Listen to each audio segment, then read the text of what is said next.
The sixth story. Aandrivula, lovth, gabrotto, and arisounth, to him a dream she hath, whereupon he tllth, her one of his own, and presently dith, suddenly in her arms. What while she and a waiting woman of hers bear him to his own house, they are taken by the officers of justice and carried before the provost, to whom she discoverth how the case standeth. The provost would fain force her, but she suffreth it not, and her father, coming to hear of the matter, procureth to be set at liberty, she being found innocent. Whereupon, altogether refusing to abide longer in the world, she becometh a nun. Philomela's story was very welcome to the ladies, for that they had many a time heard sing this song, yet could never, for asking, learn the occasion of its making. But the king, having heard the end thereof, charged Pamphilo follow on the ordinance. Whereupon quoth he, The dream in the foregoing story giveth me occasion to recount one wherein is made mention of two dreams, which were of a thing to come, even as the former was of a thing betided, and scarce were they finished telling by those who had dreamt them than the accomplishment followed of both. You must know, then, lovesome ladies, that it is an affection common to all alive to see various things in sleep, whereof albeit to the sleeper, what while he sleepeth, they all appear most true, and he, awakened, accounteth some true, others probable, and yet others out of all likelihood many are natheless found to be come to pass.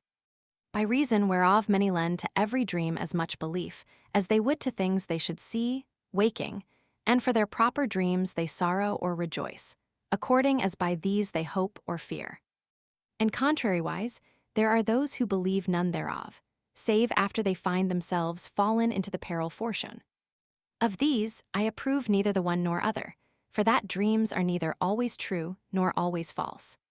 That they are not all true, each one of us must often enough have had occasion to know, and that they are not all false hath been already shown in Philomela her story, and I also purpose, as I said before, to show it in mine. Wherefore I am of opinion that, in the matter of living and doing virtuously, one should have no fear of any dream contrary thereto, nor forgo good intentions by reason thereof. As for perverse and wicked things, on the other hand, however favorable dreams may appear thereto, and how much soever they may hearten him who seeth them with propitious auguries, none of them should be credited, whilst full faith should be accorded unto all that tend to the contrary. But to come to the story. Footnote 246. i.e. to the encouragement of good and virtuous actions and purposes. There was once in the city of Brescia a gentleman called Messer Negro da Ponte Carrero, who amongst sundry other children had a daughter named Andrivula, young and unmarried and very fair. It chanced she fell in love with a neighbor of hers, Gabriotto by name, a man of mean condition, but full laudable fashions and comely and pleasant of his person, and by the means and with the aid of the serving maid of the house, she so wrought that not only did Gabriotto know himself beloved of her, but was many and many a time brought, to the delight of both parties, into a goodly garden of her father's. And in order that no cause other than death should ever avail to sever those their delightsome loves, they became in secret husband and wife, and so stealthily continuing their forgatherings, it befell that the young lady, being one night asleep, dreamt that she was in her garden with Gabriotto and held him in her arms, to the exceeding pleasure of each. But as they abode thus, her seemed she saw come forth of his body something dark and frightful, the form whereof she could not discern. The witch took Gabriotto, and tearing him in her despite with marvellous might from her embrace, made off with him underground, nor evermore might she avail to see either the one or the other. At this she fell into an inexpressible passion of grief, whereby she awoke, and albeit, awaking, she was rejoiced to find that it was not as she had dreamed. Nevertheless fear entered into her by reason of the dream she had seen. Wherefore, Gabriotto presently desiring to visit her that next night, she studied as most she might to prevent his coming. However, seeing his desire and so he might not misdoubt him of other what, she received him in the garden, and having gathered great store of roses, white and red, for that it was the season, she went to sit with him at the foot of a very goodly and clear fountain that was there. After they had taken great and long delight together, Gabriotto asked her why she would have forbidden his coming that night. Whereupon she told him, recounting to him the dream she had seen the foregoing night and the fear she had gotten therefrom. He, hearing this, laughed it to scorn, and said that it was great folly to put any faith in dreams, for that they arose of excess of food or lack thereof, and were daily seen to be all vain, adding, Were I minded to follow after dreams, I had not come hither, not so much on account of this of thine as of one I myself dreamt last night, which was that meseemed I was in a fair and delightsome wood, wherein I went hunting, and had taken the fairest and loveliest hind was ever seen. For methought she was whiter than snow, and was in brief space become so familiar with me that she never left me a moment. Moreover, meseemed I held her so dear that, so she might not depart from me, I had put a collar of gold about her neck, and held her in hand with a golden chain. After this me dreamed that, once upon a time, what while this hind lay couched with its head in my bosom, there issued, I know not whence, a greyhound bitch as black as coal, an-hungered and passing gruesome of aspect, and made towards me. Methought I offered it no resistance, wherefore meseemed it thrust its muzzle into my breast on the left side, and gnawed thereat till it won to my heart, which methought it tore from me, to carry it away. Therewith I felt such a pain that my sleep was broken, and awaking, I straightway clapped my hand to my side, to see if I had aught there. But finding nothing amiss with me, I made mock of myself for having sought. But after all, what booteth this dream? I have dreamed many such and far more frightful, nor hath aught in the world befallen me by reason thereof. Wherefore let it pass, and let us think to give ourselves a good time. The young lady, already sore adreed for her own dream, hearing this, waxed yet more so, but hid her fear, as most she might, not to be the occasion of any unease to Gabriotto. Nevertheless, what while she solaced herself with him, clipping and kissing him again, and being of him clipped and kissed, she many a time eyed him in the face more than of her wont, misdoubting she knew not what, and while she looked about the garden, and she should see aught of black come anywhence. Presently, as they abode thus, Gabriotto heaved a great sigh, and embracing her said, Alas, my soul, help me, for I die. So saying, he fell to the ground upon the grass of the lawn. The young lady, seeing this, drew him up into her lap, and said, well nigh weeping, Alack, sweet my lord, what aileth thee? He answered not, but panting sore and sweating all over, no great while after departed this life. How grievous, how dolorous was this to the young lady, who loved him more than her life, each one of you may conceive for herself. She bewept him sore, and many a time called him in vain. But after she had handled him in every part of his body, and found him cold in all, perceiving that he was altogether dead, and knowing not what to do or to say, she went, all tearful as she was and full of anguish, to call her maid, who was privy to their loves, and discovered to her misery and her grief. Then, after they had a while made woeful lamentation over Gabriotto's dead face, the young lady said to the maid, Since God hath bereft me of him I love, I purpose to abide no longer on life. But ere I go about to slay myself, I would fain take fitting means to preserve my honor and the secret of the love that hath been between us twain, and that the body, wherefrom the gracious spirit is departed, may be buried. Daughter mine, answered the maid, talk not of seeking to slay thyself, for that, if thou have lost him in this world, by slaying thyself thou wouldst lose him in the world to come also, since thou wouldst go to hell, whither I am assured his soul hath not gone, for he was a virtuous youth. It were better far to comfort thyself, and think of succoring his soul with prayers and other good works, so haply he have need thereof for any sin committed. The means of burying him are here at hand in this garden, and none will ever know of the matter, for none knoweth that he ever came hither. Or, and thou wilt not have it so, let us put him forth of the garden and leave him be. He will be found tomorrow morning and carried to his house, where his kinsfolk will have him buried. The young lady, albeit she was full of bitter sorrow and wept without ceasing, yet gave ear to her maid's counsels, and consenting not to the first part thereof, made answer to the second, saying, God forbid that I should suffer so dear a youth, and one so beloved of me and my husband, to be buried after the fashion of a dog, or left to lie in the street. He hath had my tears, and inasmuch as I may, he shall have those of his kinsfolk, and I have already bethought me of that which we have to do to that end. Therewith she dispatched her maid for a piece of cloth of silk, which she had in a coffer of hers, and spreading it on the earth, laid Gabriotto's body thereon, with his head upon a pillow. Then with many tears she closed his eyes and mouth, and weaving him a chaplet of roses, covered him with all they had gathered, he and she. After which she said to the maid, "It is but a little way hence to his house, wherefore we will carry him thither, thou and I, even as we have arrayed him, and lay him before the door. It will not be long ere it be day, and he will be taken up. And although this may be no consolation to his friends, yet to me, in whose arms he died, it will be a pleasure." So saying, once more with most abundant tears, she cast herself upon his face and wept a great while. Then, being urged by her maid to dispatch, for that the day was at hand, she rose to her feet, and drawing from her finger the ring wherewith Gabriato had espoused her, she set it on his and said, weeping, "Dear my lord, if thy soul now seeth my tears, or if any sense or cognizance abide in the body, after the departure thereof, benignly receive her last gift, whom, living, thou lovedst so well." This said, she fell down upon him in a swoon, but, presently coming to herself and rising, she took up together with her maid the cloth whereon the body lay, and going forth the garden therewith, made for his house. As they went, they were discovered and taken with the dead body by the officers of the provostry, who chanced to be abroad at that hour about some other matter.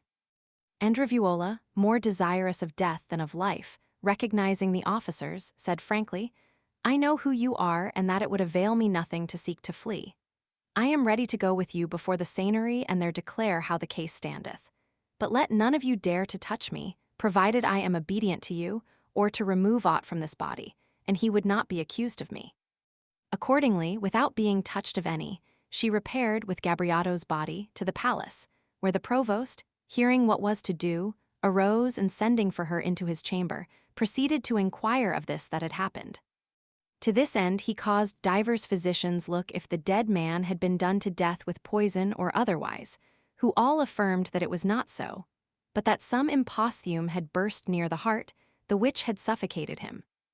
The magistrate, hearing this and feeling her to be guilty in a small matter, studied to make a show of giving her that which he could not sell her, and told her that, and she would consent to his pleasures, he would release her.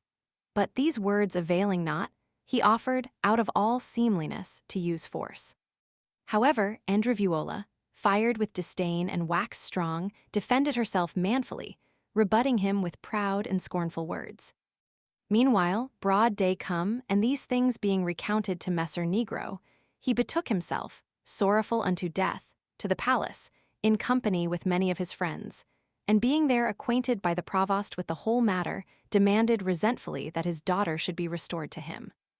The provost, choosing rather to accuse himself of the violence he would have done her than to be accused of her, first extolled the damsel and her constancy, and in proof thereof, proceeded to tell that which he had done. By reason whereof, seeing her of so excellent a firmness, he had vowed her an exceeding love and would gladly, and it were agreeable to him, who was her father, and to herself, espouse her for his lady, notwithstanding she had had a husband of mean condition. Whilst they yet talked, Andrevuola presented herself and weeping, cast herself before her father and said, "Father mine, methinketh there is no need that I recount to you the story of my boldness and my ill hap, for I am assured that you have heard and know it. Wherefore, as most I may, I humbly ask pardon of you for my default, to wit, the having without your knowledge taken him who most pleased me to husband. And this boon I ask of you, not for that my life may be spared me, but to die your daughter and not your enemy." So saying, she fell weeping at his feet.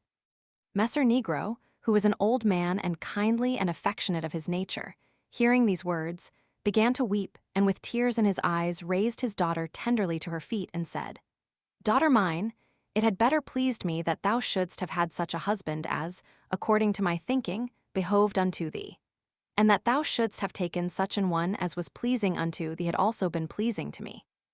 But that thou shouldst have concealed him, of thy little confidence in me, grieveth me, and so much the more as I see thee to have lost him, ere I knew it. However, since the case is so, that which had he lived, I had gladly done him to content thee, to wit, honor, as to my son-in-law, be it done him, now he is dead."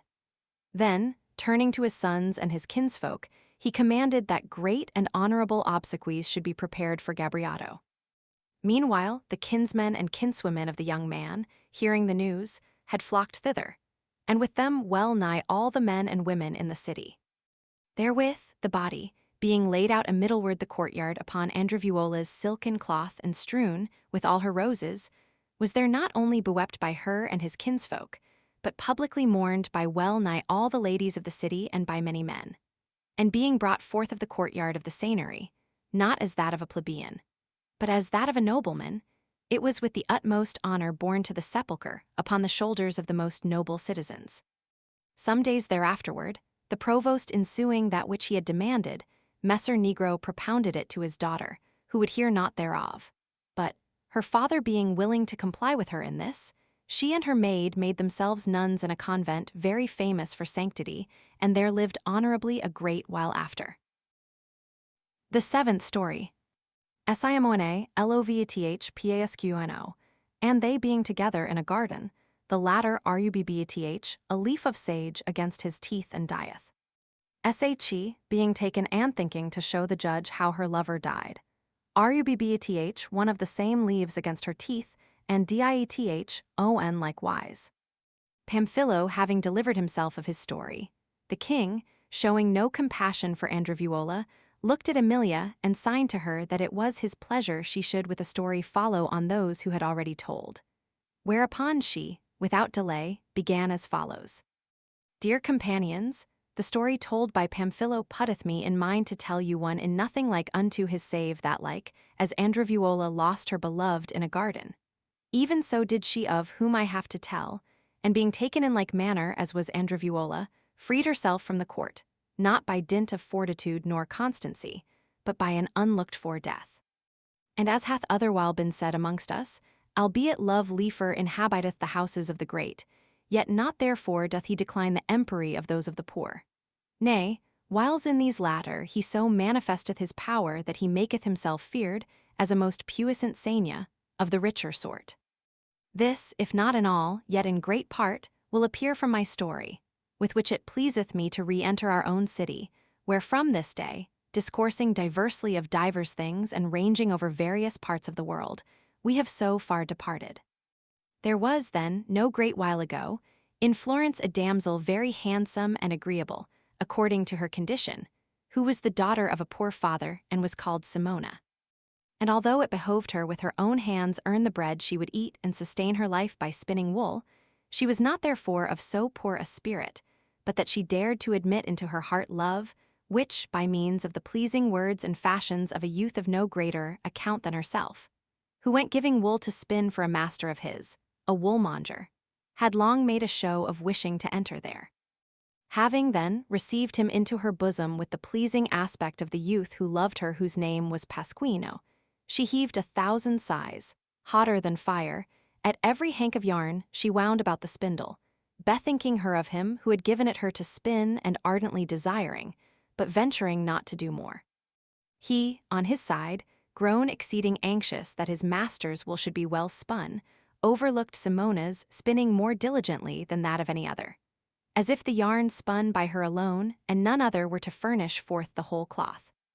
Wherefore, the one soliciting and the other delighting to be solicited, it befell that, he growing bolder than of his wont, and she laying aside much of the timidity and shamefastness she was used to feel, they gave themselves up with a common accord to mutual pleasures, which were so pleasing to both that not only did neither wait to be bidden thereto of the other, but each forewent other in the matter of invitation. Ensuing this their delight from day to day, and waxing ever more enkindled for continuance, it chanced one day that Pasquino told Simona he would fain have her find means to come to a garden, whither he wished to carry her, so they might there foregather more at their ease, and with less suspect. Simona answered that she would well, and accordingly on Sunday, after eating, giving her father to believe that she meant to go a pardoning to San Gallo, she betook herself, with a friend of hers, called Lagina, to the garden appointed her of Pasquino.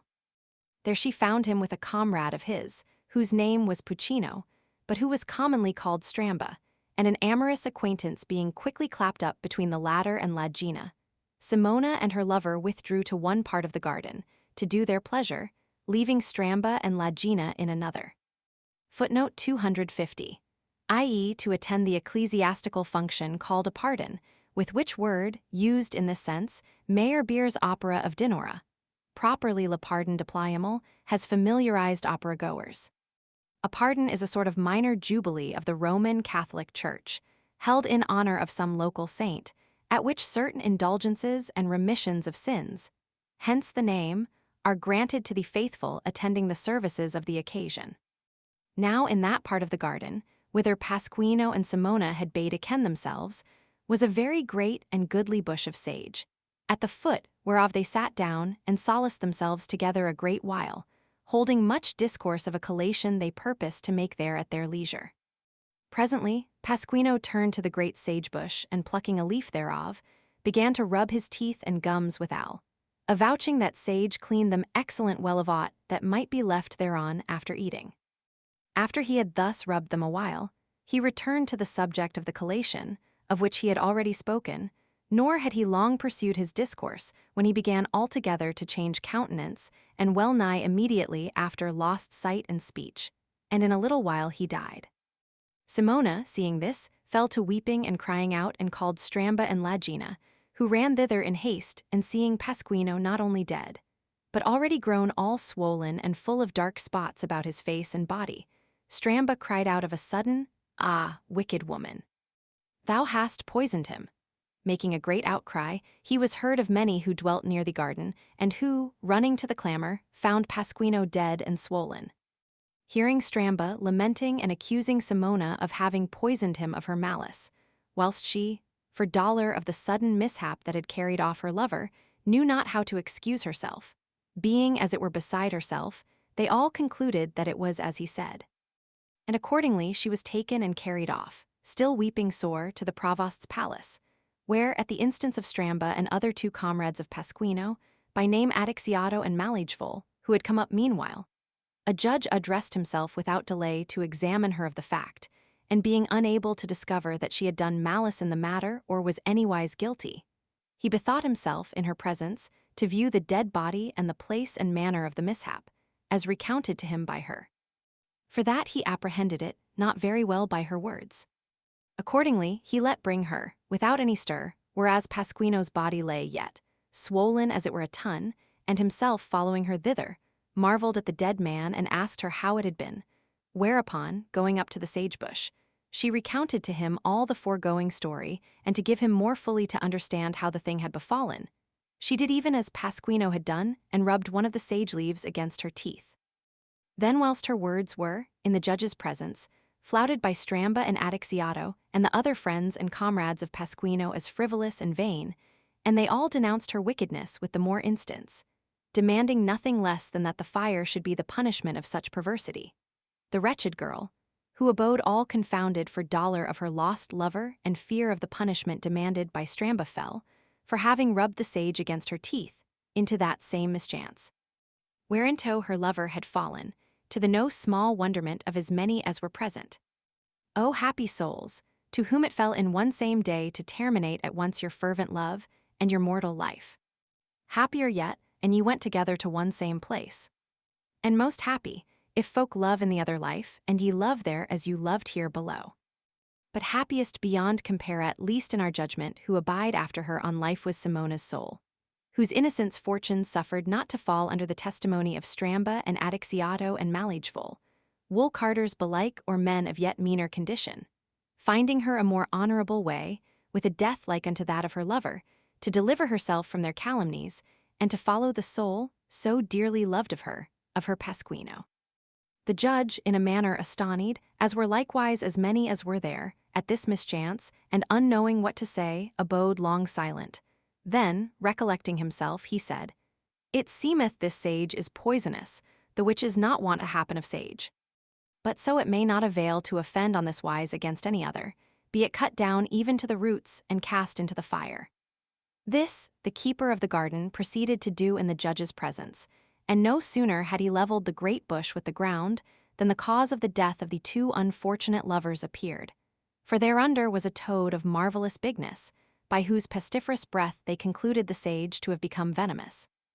None daring approach the beast, they made a great hedge of brushwood about it, and there burnt it, together with the sage.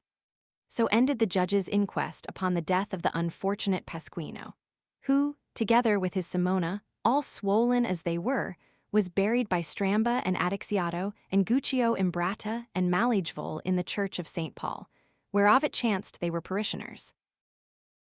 The eighth story. Girolamo, Lovth, Salvstra, and being constrained by his mother's prayers to go to Paris, Rtornith and Findth his mistress married, whereupon he Entrth her house by stealth, and Dieth by her side. And he being carried to a church Salvestra Dieth beside Him. Emilia's story come to an end, Nephi, by the king's commandment, began thus. There are some, noble ladies, who believe themselves to know more than other folk, albeit, to my thinking, they know less, and who, by reason thereof, presume to oppose their judgment not only to the counsels of men, but even to set it up against the very nature of things, of which presumption very grave ills have befallen aforetime, nor ever was any good known to come thereof.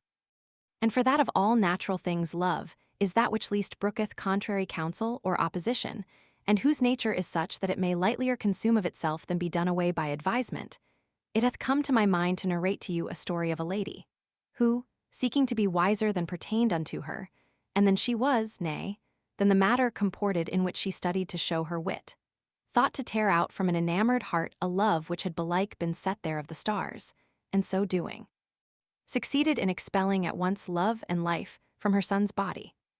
There was then in our city, according to that which the ancients relate, a very great and rich merchant, whose name was Leonardo Scieri, and who had by his wife a son called Girolamo, after whose birth, having duly set his affairs in order, he departed this life. The guardians of the boy, together with his mother, well and loyally ordered his affairs, and he, growing up with his neighbors' children, became familiar with a girl of his own age, the daughter of the tailor, more than with any other of the quarter. As he waxed in age, use turned to love so great and so ardent that he was never easy save what time he saw her, and certes she loved him no less than she was loved of him. The boy's mother, observing this, many a time chid and rebuked him therefore and after, Girolamo availing not to desist therefrom, complained thereof to his guardians, saying to them, as if she thought, thanks to her son's great wealth, to make an orange tree of a bramble. This boy of ours, albeit he is yet scarce 14 years old, is so enamored of the daughter of a tailor our neighbor, by name Salvestra, that, except we remove her from his sight, he will peradventure one day take her to wife. Without anyone's knowledge, and I shall never after be glad, or else he will pine away from her, if he see her married to another. Wherefore meseemeth, to avoid this, you were best send him somewhither far from here, about the business of the warehouse. For that, he being removed from seeing her, she will pass out of his mind, and we may after avail to give him some well-born damsel to wife. The guardians answered that the lady said well, and that they would do this to the best of their power. Wherefore, calling the boy into the warehouse, one of them began very lovingly to bespeak him thus. My son, thou art now somewhat waxen in years, and it were well that thou shouldst begin to look for thyself to thine affairs.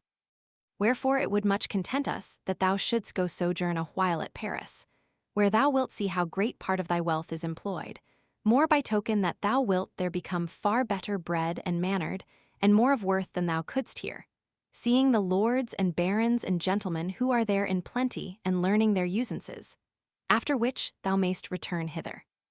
The youth hearkened diligently, and answered curtly that he was nowise disposed to do this, for that he believed himself able to fare as well at Florence as another.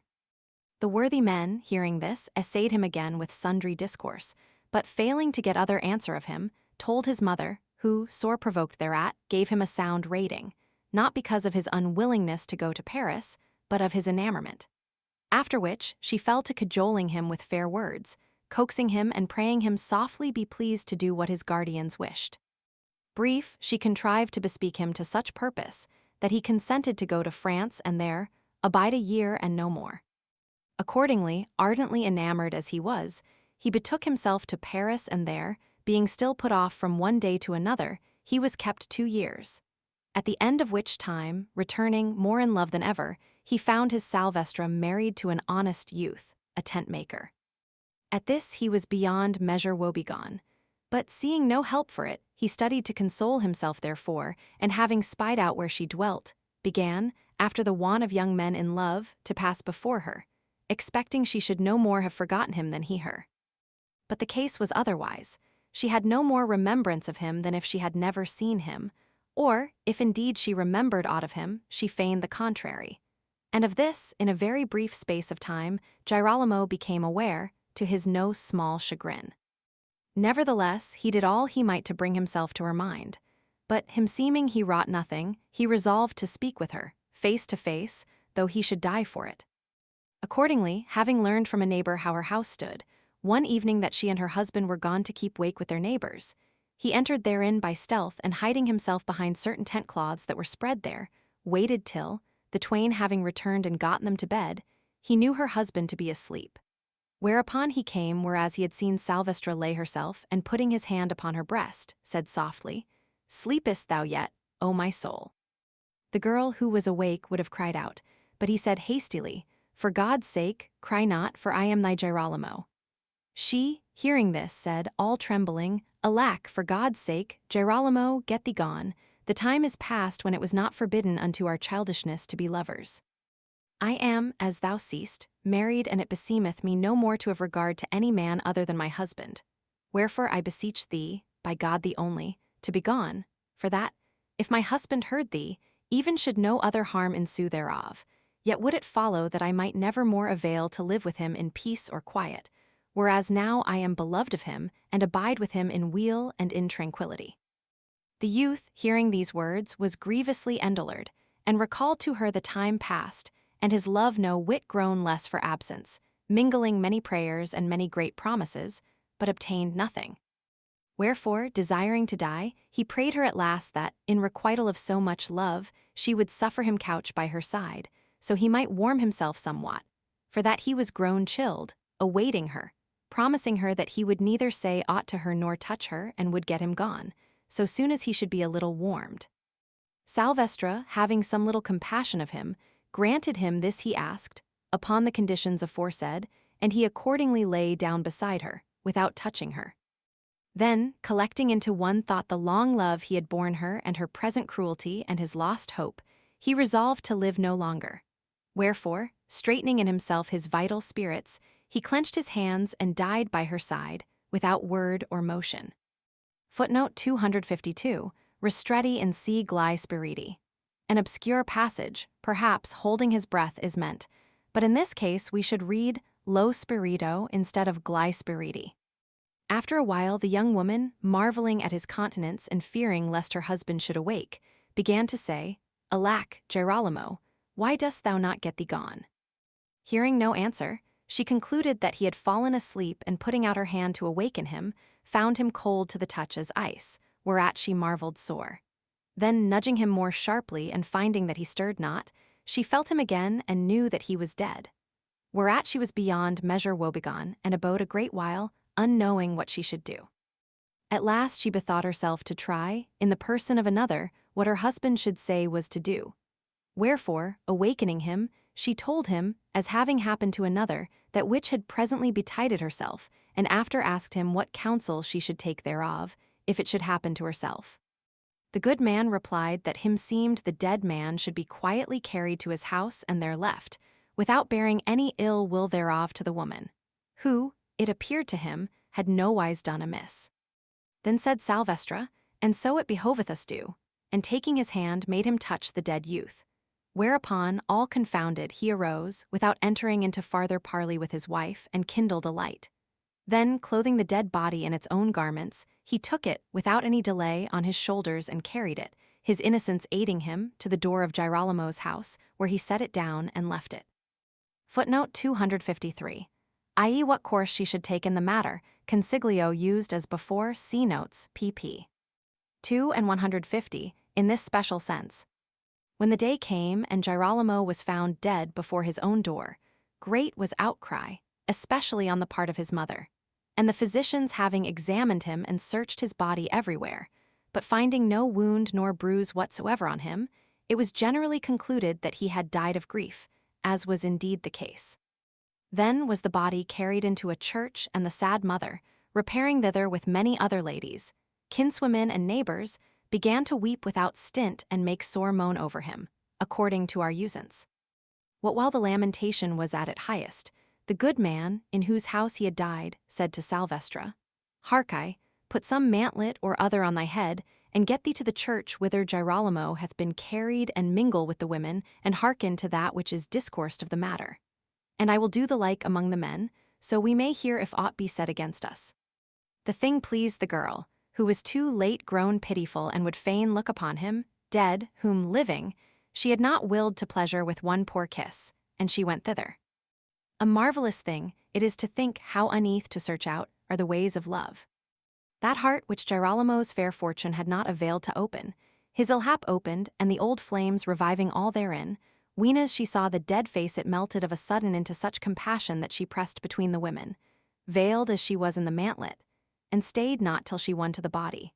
And there, giving a terrible great shriek, she cast herself, face downward, on the dead youth, whom she bathed not with many tears, for that no sooner did she touch him than grief bereaved her of life, even as it had bereft him. The women would have comforted her and bidden her arise, not yet knowing her. But after they had bespoken her a while in vain, they sought to lift her, and finding her motionless, raised her up and knew her at once for Salvestra and for dead, whereupon all who were there, overcome with double pity, set up a yet greater clamor of lamentation. The news soon spread abroad among the men without the church, and came presently to the ears of her husband, who was amongst them, and who, without lending ear to consolation or comfort from any, wept a great while. After which he recounted to many of those who were there the story of that which had befallen that night between the dead youth and his wife. And so was the cause of each one's death made everywhere manifest, the which was grievous unto all. Then, taking up the dead girl and decking her, as they used to deck the dead, they laid her beside Girolamo on the same bier, and there long bewept her. After which the twain were buried in one same tomb, and so these, whom love had not availed to conjoin on life, death conjoined with an inseparable union. The ninth story. Sirgulleumede giveth his wife to eat the heart of Sirgulleumede by him slain and loved of her, which she after coming to know, casth herself from a high casement to the ground and dying, is buried with her lover. Nephil having made an end of her story, which had awakened no little compassion in all the ladies her companions, the king, who purposed not to infringe Dioneo his privilege, there being none else to tell but they twain, began, Gentle ladies, since you have such compassion upon ill-fortuned loves, it hath occurred to me to tell you a story, whereof it will behove you have no less pity than of the last. For that those to whom that which I shall tell happened were persons of more account than those of whom it hath been spoken, and yet more cruel was the mishap that befell them. You must know, then, that according to that which the Provencals relate, there were aforetime in Provence 2 noble knights, each of whom had castles and vassals under him, called the one Sir Guillaume de Roussillon and the other Sir Guillaume de Gardestang. And for that they were both men of great prowess in arms, they loved each other with an exceeding love, and were wont to go still together, and clad in the same colours, to every tournament or jousting or other act of arms.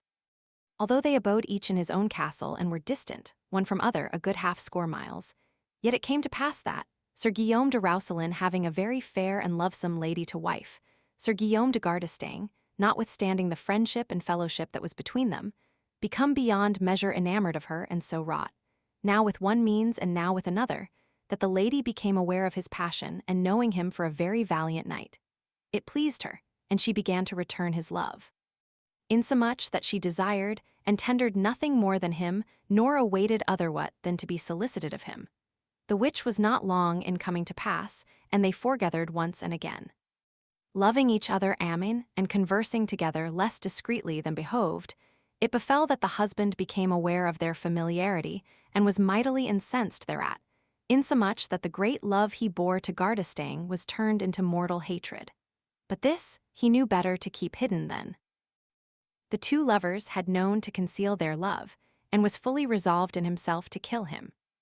Roussillon being in this mind, it befell that a great tourneying was proclaimed in France, the which he forthright signified to Gardestang, and sent to bid him come to him, and it pleased him, so they might take counsel together if and how they should go thither.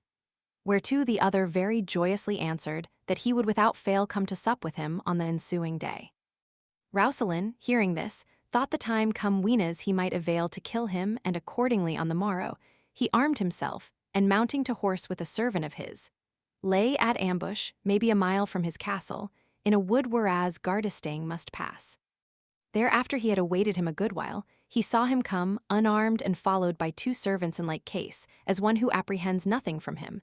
And when he saw him come whereas he would have him, he rushed out upon him, lance in hand, full of rage and malice, crying, "Traitor, thou art dead." And to say thus and to plunge the lance into his breast were one and the same thing. Gardestang, without being able to make any defense or even to say a word, fell from his horse, transfixed of the lance, and a little after died, whilst his servants, without waiting to learn who had done this, turned their horses' heads and fled as quickly as they might, towards their lord's castle. Roussillon dismounted and opening the dead man's breast with a knife, with his own hands tore out his heart, which he let wrap in the pennon of a lance and gave to one of his men to carry. Then, commanding that none should dare make words of the matter, he remounted, it being now night, and returned to his castle. The lady, who had heard that Gardestang was to be there that evening to supper, and looked for him with the utmost impatience, seeing him not come, marveled sore, and said to her husband, "How is it, sir, that Gardestang is not come?" "Wife," answered he, "I have had from him that he cannot be here till tomorrow," whereat the lady abode somewhat troubled. Roussillon then dismounted, and calling the cook, said to him, "Take this wild boar's heart, and look thou make a dainty dish thereof, the best and most delectable to eat that thou knowest, and when I am at table, send it to me in a silver porringer." The cook accordingly took the heart, and putting all his art thereto and all his diligence, minced it, and seasoning it with store of rich spices, made of it a very dainty ragout. When it was time, Sir Guillaume sat down to table with his wife, and the viands came. But he ate little, being hindered in thought for the ill deed he had committed. Presently the cook sent him the ragout, which he caused set before the lady, feigning himself disordered that evening, and commending the dish to her amen.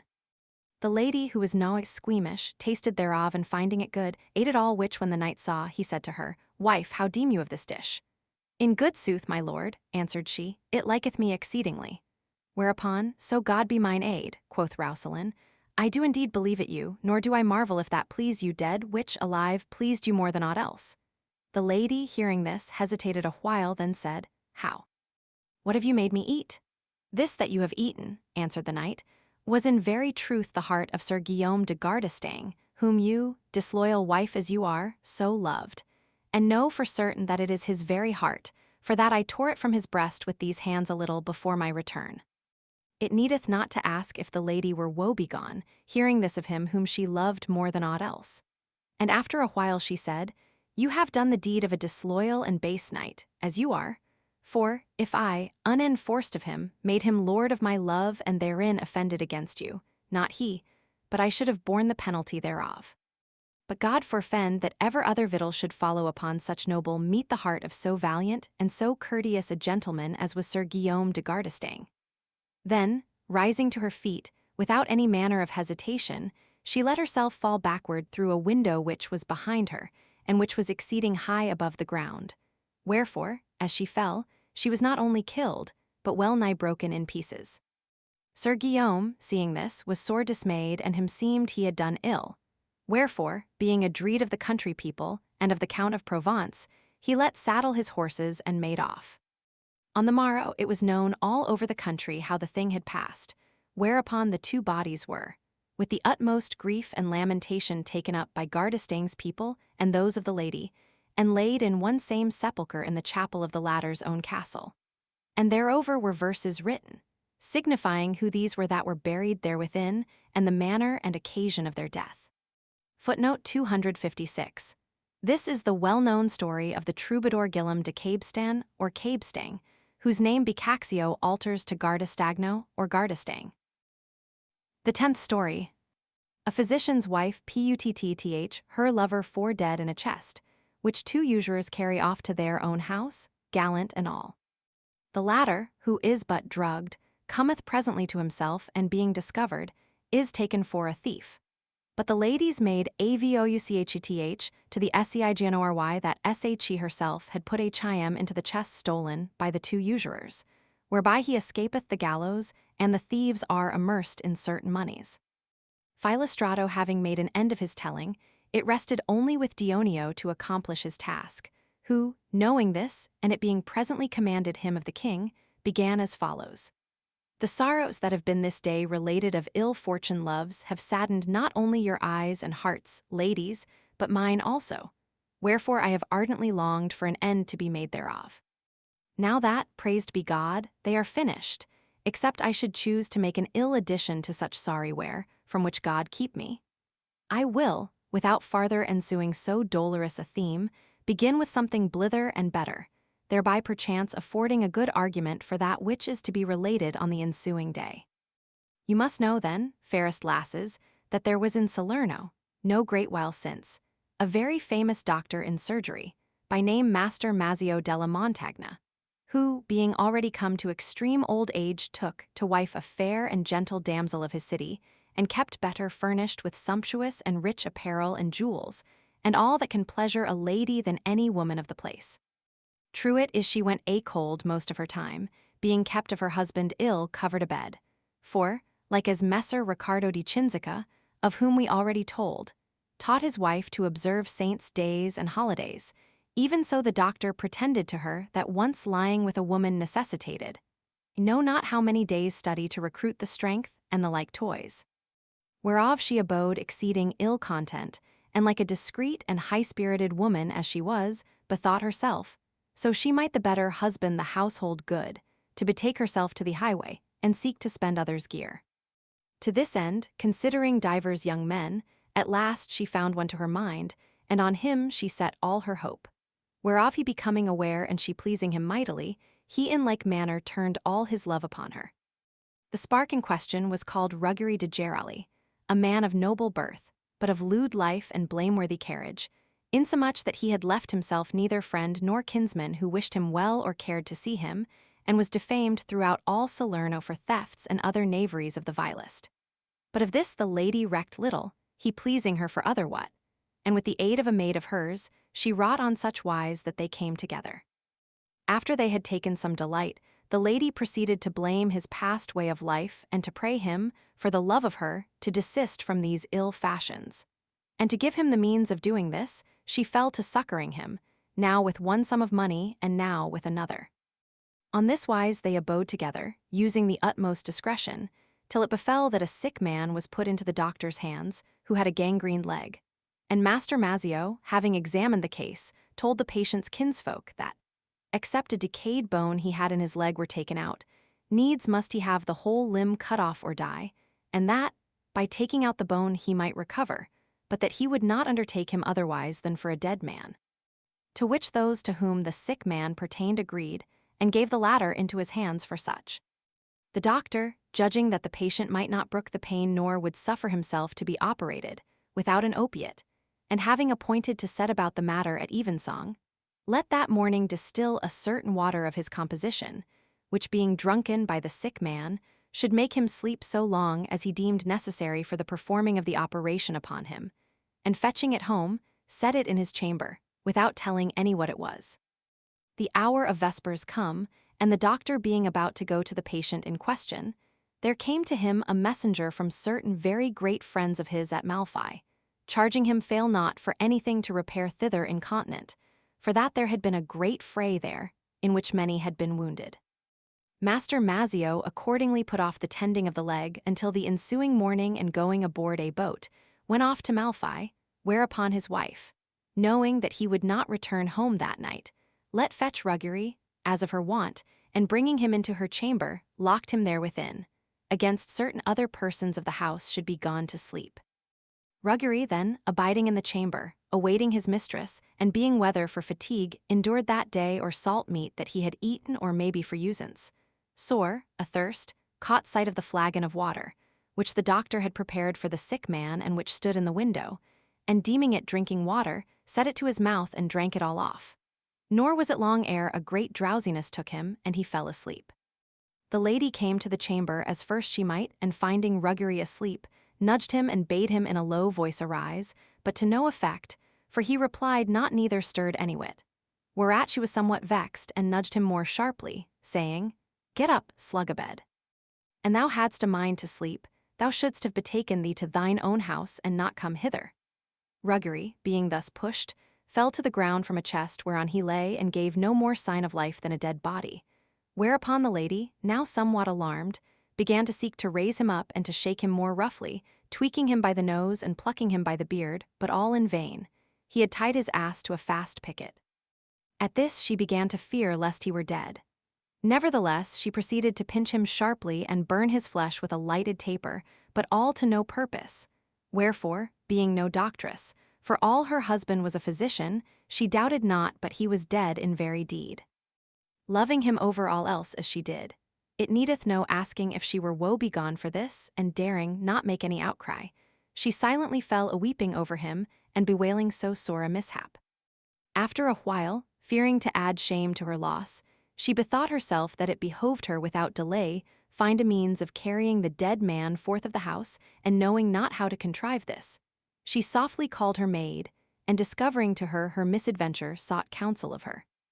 The maid marveled exceedingly and herself pulled and pinched Ruggery, but, finding him without sense or motion, agreed with her mistress that he was certainly dead, and counselled her put him forth of the house.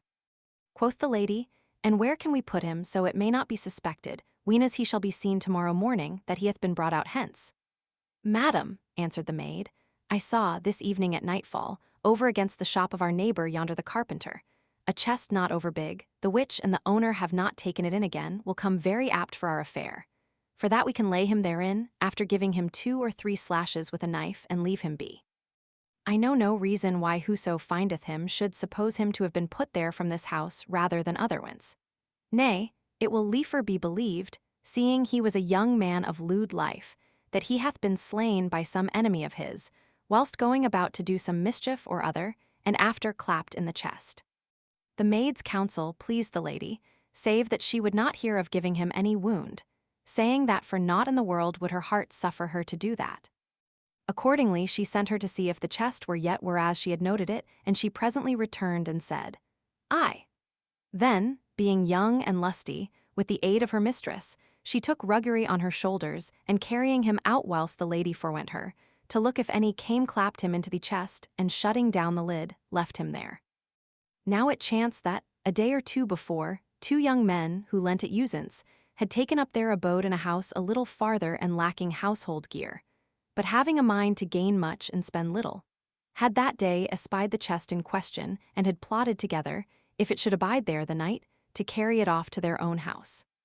Accordingly, midnight come, they sallied forth, and finding the chest still there, without looking farther, they hastily carried it off, for all it seemed to them somewhat heavy, to their own house, where they set it down beside a chamber in which their wives slept, and there leaving it, without concerning themselves for the nonce to settle it over nicely, betook them to bed. Presently, the morning drawing near, Ruggery, who had slept a great while, having by this time digested the sleeping draught and exhausted its effects, awoke, and albeit his sleep was broken and his senses in some measure restored, there abode yet a dizziness in his brain, which held him stupefied, not that night only, but some days after. Opening his eyes and seeing nothing, he put out his hands hither and thither, and finding himself in the chest, bethought himself and said, "What is this? Where am I? Am I asleep or awake? Algates, I mind me, that I came this evening into my mistress's chamber, and now meseemeth I am in a chest. What meaneth this? Can the physician have returned or other accident befallen, by reason whereof the lady hath hidden me here, being asleep? Methinketh it must have been thus. Assuredly it was so." Accordingly, he addressed himself to abide quiet and hearken if he could hear aught, and after he had abidden thus a great while, being somewhat ill at ease in the chest, which was small, and the side whereon he lay irking him, he would have turned over to the other and wrought so dexterously that, thrusting his loins against one of the sides of the chest, which had not been set on a level place, he caused it first to incline to one side and after topple over. In falling, it made a great noise, whereat the women who slept there nigh awoke, and being affrighted, were silent for fear. Ruggery was sore alarmed at the fall of the chest, but, finding that it had opened in the fall, chose rather, if aught else should betide, to be out of it than to abide there within.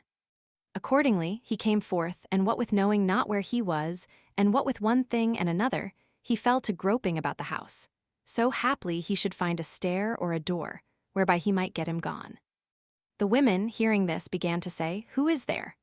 But Ruggery, knowing not the voice, answered not, whereupon they proceeded to call the two young men, who, for that they had overwatched themselves, slept fast and heard nothing of all this. Thereupon the women, waxing more fearful, arose and betaking themselves to the windows, fell a-crying, "Thieves! Thieves!" At this sundry of the neighbors ran up and made their way, some by the roof and some by one part and some by another, into the house. And the young men also, awaking for the noise, arose and seized Ruggery, who finding himself there, was in a manner beside himself for wonderment and saw no way of escape. Then they gave him into the hands of the officers of the governor of the city, who had now run thither at the noise, and carried him before their chief. The latter, for that he was held of all a very sorry fellow, straightway put him to the question, and he confessed to having entered the usurer's house to steal. Whereupon the governor thought to let string him up by the neck without delay. The news was all over Salerno by the morning that Ruggery had been taken in the act of robbing the moneylender's house, which the lady and her maid hearing, they were filled with such strange and exceeding wonderment that they were like to persuade themselves that they had not done, but had only dreamed of doing, that which they had done overnight. Whilst the lady, to boot, was so concerned at the news of the danger, wherein Ruggery was that she was like to go mad. Soon after half tierce, the physician, having returned from Malfi and wishing to medicine his patient, called for his prepared water and finding the flagon empty, made a great outcry, saying that nothing could abide as it was in his house.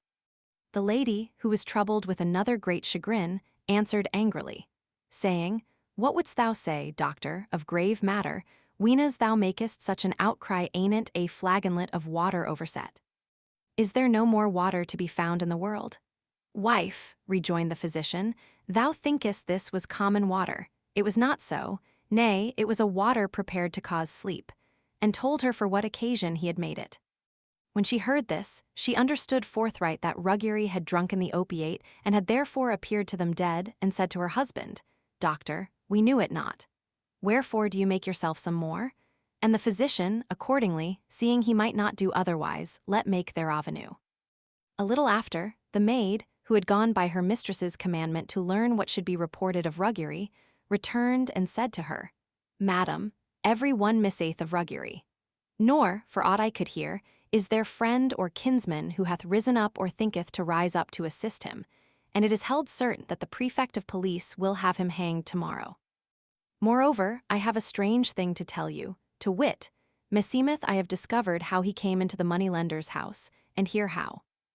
You know the carpenter over against whose shop was the chest wherein we laid him. He was but now at the hottest words in the world with one to whom it seemeth the chest belonged.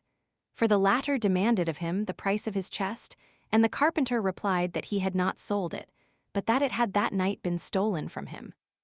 Whereto, not so, quoth the other, nay, thou soldest it to the two young men, the moneylenders yonder, as they told me yesternight, when I saw it in their house what time Ruggery was taken. They lie, answered the carpenter.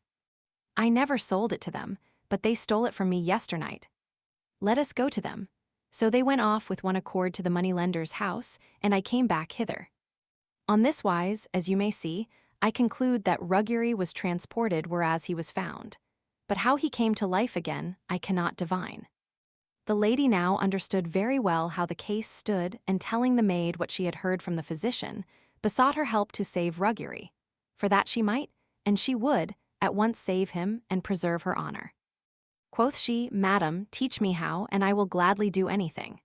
Whereupon the lady, whose wits were sharpened by the urgency of the case, having promptly bethought herself of that which was to do, particularly acquainted the maid therewith, who first betook herself to the physician and weeping, began to say to him, "Sir, it behoveth me ask you pardon of a great fault, which I have committed against you." "In what?" asked the doctor, and she, never giving over weeping, answered, "Sir, you know what manner young man is Ruggery de Gerali. He took a liking to me a while agone, and partly for fear and partly for love, needs must I become his mistress. Yesternight, knowing that you were abroad, he cajoled me on such wise that I brought him into your house to lie with me in my chamber, and he being athirst, and I having no whither more quickly to resort for water or wine, Unwilling as I was that your lady, who was in the saloon, should see me, I remembered me to have seen a flagon of water in your chamber. Accordingly, I ran for it, and giving him the water to drink, replaced the flagon whence I had taken it, whereof I find you have made a great outcry in the house. And certes, I confess I did ill, but who is there doth not ill bytimes? Indeed, I am exceeding grieved to have done it, not so much for the thing itself, as for that which hath ensued of it, and by reason whereof Ruggery is like to lose his life. Wherefore I pray you, as most I may, pardon me, and give me leave to go succor Ruggery inasmuch as I can. The physician, hearing this, for all he was angry, answered jestingly, Thou hast given thyself thine own penance therefore, seeing that, whereas thou thoughtest yesternight to have a lusty young fellow who would shake thy skincoats well for thee, thou hadst a sluggard. Wherefore go and endeavor for the deliverance of thy lover. But henceforth look, thou bring him not into the house again, or I will pay thee for this time and that together. The maid, thinking she had fared well for the first venue, betook herself, as quickly as she might, to the prison, where Ruggery lay and coaxed the jailer to let her speak with the prisoner, whom after she had instructed what answers he should make to the prefect of police, and he would fain escape, she contrived to gain admission to the magistrate himself. The latter, for that she was young and buxom, would fain, ere he would hearken to her, cast his grapnel aboard the good wench, whereof she, to be the better heard, was no whit chary. Then, having quitted herself of the grinding dew, Sir, said she, you have here Ruggery de Gerali taken for a thief, but the truth is not so. Then, beginning from the beginning, she told him the whole story, how she, being his mistress, had brought him into the physician's house and had given him the drugged water to drink, unknowing what it was, and how she had put him for dead into the chest. After which she told him the talk she had heard between the master carpenter and the owner of the chest, showing him thereby how Ruggery had come into the moneylender's house. Footnote 259, or having risen from the grinding, levitatsi dal machinio. The magistrate, seeing it an easy thing to come at the truth of the matter, first questioned the physician if it were true of the water, and found that it was as she had said. Whereupon he let summon the carpenter and him to whom the chest belonged, and the two moneylenders, and after much parley, found that the latter had stolen the chest overnight and put it in their house. Ultimately he sent for Ruggery and questioned him where he had lain that night, whereto he replied that where he had lain he knew not. He remembered indeed having gone to pass the night with Master Mazzio's maid, in whose chamber he had drunken water for a sore thirst he had. But what became of him after he knew not, save that, when he awoke, he found himself in the moneylender's house in a chest. The prefect, hearing these things and taking great pleasure therein, caused the maid and Ruggery and the carpenter and the moneylenders repeat their story again and again. And in the end, seeing Ruggery to be innocent, he released him and amerced the moneylenders in 60 ounces for that they had stolen the chest. How welcome this was to Ruggery, none need ask, and it was beyond measure pleasing to his mistress, who together with her lover and the precious maid, who had proposed to give him the slashes with the knife, many a time after laughed and made merry of the matter, still continuing their loves and their disport from good to better. The which I would well might so betide myself, save always the being put in the chest. If the former stories had saddened the hearts of the lovesome ladies, this last, one of Dionio's, made them laugh heartily, especially when he spoke of the prefect casting his grapnel aboard the maid, that they were able thus to recover themselves of the melancholy caused by the others. But the king, seeing that the sun began to grow yellow, and that the term of his seigneury was come, with very courteous speech excused himself to the fair ladies for that which he had done, to wit, that he had caused discourse of so sorrowful a matter as that of lovers' infelicity. Which done, he rose to his feet and taking from his head the laurel wreath, whilst the ladies waited to see on whom he should bestow it, set it daintily on Fiametta's fair head, saying, I make over this crown to thee, as to her who will, better than any other, know how with tomorrow's pleasance to console these ladies our companions of today's woefulness. Fiametta, whose locks were curled and long and golden, and fell over her white and delicate shoulders, and whose soft-rounded face was all resplendent with white lilies and vermeil roses commingled, with 2 eyes in her head as they were those of a peregrine falcon and a dainty little mouth, the lips whereof seemed twin rubies, answered, smiling, And I, Philostrato, I take it willingly, and that thou mayst be the better cognizant of that which thou hast done. I presently will and command that each prepare to discourse tomorrow of that which hath happily betided lovers after sundry cruel and misfortunate adventures. Her proposition was pleasing unto all, and she, after summoning the seneschal and taking counsel with him of things needful, arising from session, blithely dismissed all the company until supper time. Accordingly, they all proceeded, according to their various appetites, to take their several pleasures, some wandering about the garden, whose beauties were not such as might lightly tire, and others some betaking themselves towards the mills which wrought there without, whilst the rest fared some hither and some thither, until the hour of supper, which being come, they all foregathered, as of their wont, aniged the fair fountain, and there supped with exceeding pleasance and well served. Presently, arising thence, they addressed themselves, as of their wont, to dancing and singing, and Philomela leading off the dance. The queen said, Philostrato, I purpose not to depart from the usance of those who have foregone me in the sovereignty.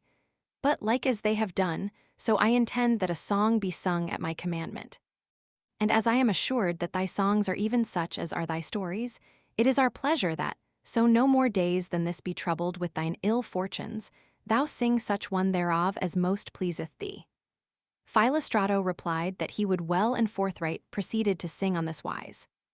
Weeping, I demonstrate how sore, with reason doth my heart complain of love betrayed, and plighted faith in vain. Love, Wena's first there was of the impress thereon her image, for whose sake I sigh, sans hope of succor I, so full of virtue didst thou her portray, that every torment light accounted, that through thee to my breast grown full of drear unrest and dole, might come. But now, alack! I'm fain to own my error, not withouten pain. Yea, of the cheat first was I made aware, seeing myself of her forsaken sheer, in whom I hoped alone, for, when I deemed myself most fairly grown into her favor and her servant dear, without her thought or care of my to-come despair, I found she had another's merit tan to heart, and put me from her with disdain. Weenas I knew me banished from my stead, straight in my heart a dolorous plaint there grew, that yet therein hath power, and oft I curse the day and eke the hour when first her lovesome visage met my view graced with high goodlihead, and more enamored than I, my soul keeps up its dying strain, faith, ardor, hope, blaspheming still amen.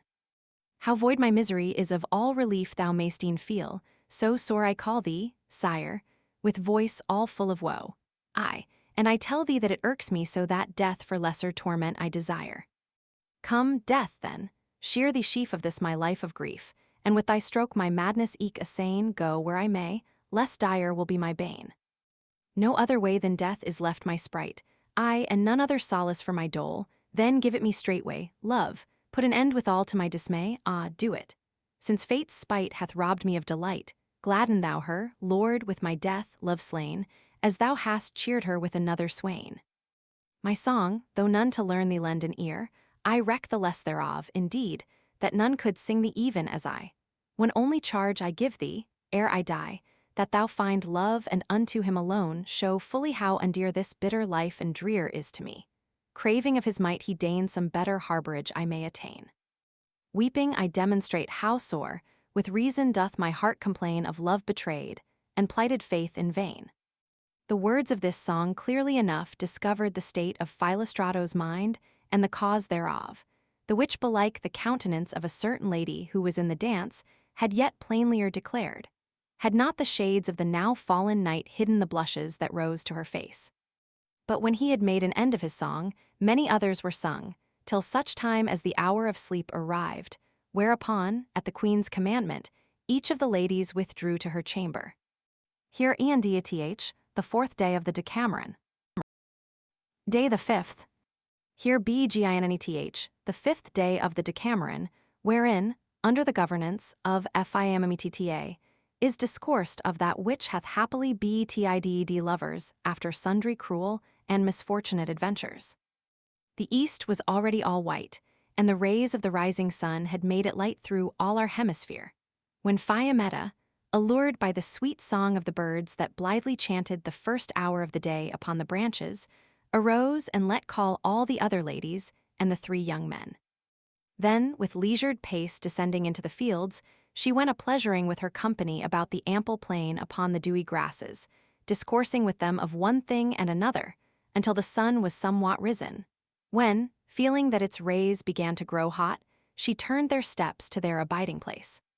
There, with excellent wines and confections, she let restore the light fatigue had, and they disported themselves in the delightsome garden until the eating hour, which being come and everything made ready by the discreet seneschal, they sat blithely down to meat, such being the queen's pleasure, after they had sung sundry roundelays and a ballad or two. Having dined orderly, and with mirth, not unmindful of their wonted usance of dancing, they danced sundry short dances to the sound of songs and tabrets, after which the queen dismissed them all until the hour of slumber should be past. Accordingly, some betook themselves to sleep, whilst others addressed themselves anew to their diversion about the fair garden. But all, according to the wonted fashion, assembled together again, a little after none, near the fair fountain, whereas it pleased the queen. Then she, having seated herself in the chief room, looked towards Pamphilo and smilingly charged him make a beginning with the fair fortune stories, where, though he willingly addressed himself and spoke as follows. The first story.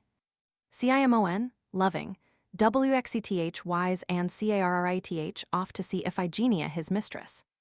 Being cast into prison 80 roads, he is delivered thence by Lysimachus, and in concert with him carrieth off Iphigenia and Cassandra on their wedding day, with whom the twain flee into Crete, where the two ladies become their wives, and whence they are presently all four recalled home.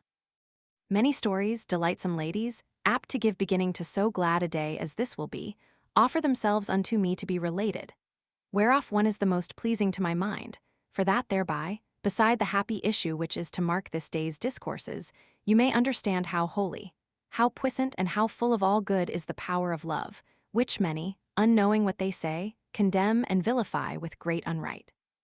And this, and I err not, must needs be exceeding pleasing to you, for that I believe you all to be in love. There was then in the island of Cyprus, as we have read aforetime in the ancient histories of the Cypriots, a very noble gentleman, by name Aristippus, who was rich beyond any other of the country in all temporal things, and might have held himself the happiest man alive, had not fortune made him woeful in one only thing, to wit, that amongst his other children he had a son who overpassed all the other youths of his age in stature and goodliness of body, but was a hopeless dullard and well nigh an idiot. His true name was Galsus, but for that neither by toil of teacher, nor blandishment, nor beating of his father, nor study, nor endeavor of whatsoever other had it been found possible to put into his head any inkling of letters or good breeding, and that he had a rough voice and an uncouth and manners more befitting a beast than a man, he was of well nigh all by way of mockery called Simon, which in their tongue signified as much as brute beast in ours. His father brooked his wastrel life with the most grievous concern, and having presently given over all hope of him, he bade him begone to his country house, and there abide with his husbandmen, so he might not still have before him the cause of his chagrin. The which was very agreeable to Simon, for that the manners and usages of clowns and churls were much more to his liking than those of the townsfolk. Simon, then, betaking himself to the country and there employing himself in the things that pertained thereto, it chanced one day, a while after noon, as he passed from one farm to another, with his staff on his shoulder, that he entered a very fair coppice which was in those parts, and which was then all in leaf, for that it was the month of May. Passing therethrough, he happened, even as his fortune guided him thither, upon a little mead compassed about with very high trees, in one corner whereof was a very clear and cool spring, beside which he saw a very fair damsel asleep upon the green grass, with so thin a garment upon her body that it hid well nigh nothing of her snowy flesh. She was covered only from the waist down with a very white and light coverlet, and at her feet slept on likewise two women and a man, her servants. When Simon espied the young lady, he halted and leaning upon his staff, fell, without saying a word, to gazing most intently upon her with the utmost admiration, no otherwise than as he had never yet seen a woman's form, whilst in his rude breast, wherein for 1,000 lessenings no least impression of civil pleasance had availed to penetrate, he felt a thought awaken which intimated to his gross and material spirit that this maiden was the fairest thing that had been ever seen of any living soul. Thence he proceeded to consider her various parts, commending her hair, which he accounted of gold, her brow, her nose, her mouth, her throat, and her arms, and above all her breast, as yet but little upraised, and grown of a sudden from a churl a judge of beauty, he ardently desired in himself to see the eyes, which, weighed down with deep sleep, she kept closed. To this end, he had it several times in mind to awaken her. But, for that she seemed to him beyond measure fairer than the other women aforetime seen of him, he misdoubted him she must be some goddess. Now he had wit enough to account things divine worthy of more reverence than those mundane, wherefore he forbore, waiting for her to awake of herself. And albeit the delay seemed overlong to him, yet, taken as he was with an unwonted pleasure, he knew not how to tear himself away. It befell then that, after a long while, the damsel, whose name was Iphigenia, came to herself before any of her people, and opening her eyes saw Simon, who, what for his fashion and uncouthness and his father's wealth and nobility, was known in a manner to every one in the country standing before her, leant on his staff, marveled exceedingly, and said, "Simon, what goest thou seeking in this wood at this hour?" He made her no answer, but, seeing her eyes open, began to look steadfastly upon them. Him seeming there proceeded thence a sweetness which fulfilled him with a pleasure such as he had never before felt. The young lady, seeing this, began to misdoubt her lest his so fixed looking upon her should move his rusticity to somewhat that might turn to her shame. Wherefore, calling her women, she rose up, saying, "Simon, abide with God." To which he replied, "I will be gone with thee." And albeit the young lady, who was still in fear of him, would have declined his company, she could not win to rid herself of him till he had accompanied her to her own house. Thence he repaired to his father's house, and declared to him that he would on no wise consent to return to the country, the which was irksome enough to Aristippus and his kinsfolk. Nevertheless, they let him be, awaiting to see what might be the cause of his change of mind. Love's arrow having then, through Iphigenia's beauty, penetrated into Simon's heart, whereinto no teaching had ever availed to win an entrance, in a very brief time, proceeding from one idea to another, he made his father marvel and all his kinsfolk and every other that knew him. In the first place, he besought his father that he would cause him go bedecked with clothes, and every other thing, even as his brothers, the which Aristippus right gladly did. Then, consorting with young men of condition, and learning the fashions and carriage that behoved unto gentlemen and especially unto lovers, he first, to the utmost wonderment of every one, in a very brief space of time, not only learned the first letters, but became very eminent among the students of philosophy, and after the love which he bore Iphigenia being the cause of all this, he not only reduced his rude and rustical manner of speech to seemliness and civility, but became a past master of song and sound, and exceeding expert and doughty in riding and martial exercises, both by land and by sea. In short, not to go recounting every particular of his merits, the 4th year was not accomplished from the day of his first falling in love, ere he was grown the sprightliest and most accomplished gentleman of all the young men in the island of Cyprus, aye, and the best endowed with every particular excellence. What then, charming ladies, shall we say of Simon? Certes, none other thing than that the lofty virtues implanted by heaven in his generous soul had been bounden with exceeding strong bonds of jealous fortune, and shut in some straitest corner of his heart. All which bonds love, as a mightier than fortune, broke and burst in sunder, and in its quality of awakener and quickener of drowsed and sluggish wits, urged forth into broad daylight the virtues aforesaid, which had till then been overdarkened with a barbarous obscurity, thus manifestly discovering from how mean a room it can avail to uplift those souls that are subject unto it, and to what an eminence it can conduct them with its beams. Although Simon, loving Iphigenia as he did, might exceed in certain things, as young men in love very often do, nevertheless Aristippus, considering that love had turned him from a dunce into a man, not only patiently bore with the extravagances into which it might whiles lead him, but encouraged him to ensue its every pleasure. But Simon, who refused to be called Galsus, remembering that Iphigenia had called him by the former name, seeking to put an honorable term to his desire, once and again caused Cypsius, Iphigenia's father, so he should give him his daughter to wife. But Cypsius still answered that he had promised her to Passamondas, a young nobleman of Rhodes, to whom he had no mind to fail of his word. The time coming the covenanted nuptials of Iphigenia, and the bridegroom having sent for her, Simon said to himself, Now, O Iphigenia, is the time to prove how much thou art beloved of me. By thee am I become a man, and so I may but have thee, I doubt not to become more glorious than any god. And for certain I will or have thee or die. Accordingly, having secretly recruited certain young noblemen who were his friends, and let privily equip a ship with everything apt for naval battle, he put out to sea, and awaited the vessel wherein Iphigenia was to be transported to her husband in Rhodes. The bride, after much honor done of her father to the bridegroom's friends, took ship with the latter, who turned their prow towards Rhodes and departed. On the following day, Simon, who slept not, came out upon them with his ship and cried out in a loud voice from the prow to those who were on board Iphigenia's vessel, saying, "Stay, strike your sails, or look to be beaten and sunken in the sea." Simon's adversaries had gotten up their arms on deck and made ready to defend themselves. Whereupon he, after speaking the words aforesaid, took a grappling iron and casting it upon the poop of the Rhodians, who were making off at the top of their speed, made it fast by main force to the prow of his own ship. Then, bold as a lion, he leapt on board their ship, without waiting for any to follow him. As if he held them all for naught, and love spurring him, he fell upon his enemies with marvelous might, cutlass in hand, striking now this one and now that, and hewing them down like sheep. The Rhodians, seeing this, cast down their arms, and all as with one voice confessed themselves prisoners.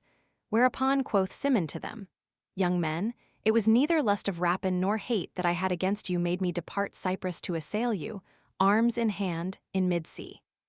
That which moved me thereunto was the desire of a thing which to have gotten is a very grave matter to me, and to you a very light one to yield me in peace.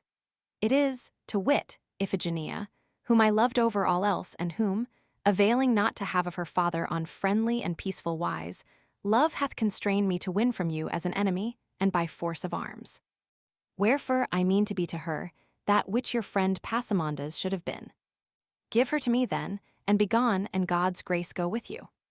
The Rhodians, more by force constrained than of free will, surrendered Iphigenia, weeping, to Simon, who, seeing her in tears, said to her, "Noble lady, be not disconsolate. I am thy Simon, who by long love have far better deserved to have thee than Passamondas by plighted faith."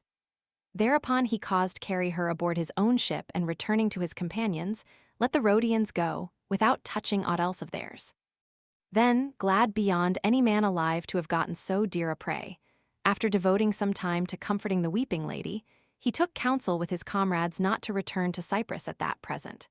Wherefore, of one accord, they turned the ship's head towards Crete, where well nigh everyone, and especially Simon, had kinsfolk, old and new, and friends in plenty, and where they doubted not to be in safety with Iphigenia.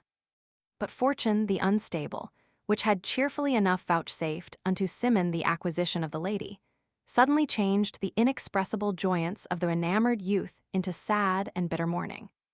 For it was not 4 full told hours since he had left the Rhodians when the night, which Simon looked to be more delightsome than any he had ever known, came on, and with it a very troublous and tempestuous shift of weather, which filled all the sky with clouds, and the sea with ravening winds, by reason whereof none could see what to do or whither to steer, nor could any even keep the deck to do any office.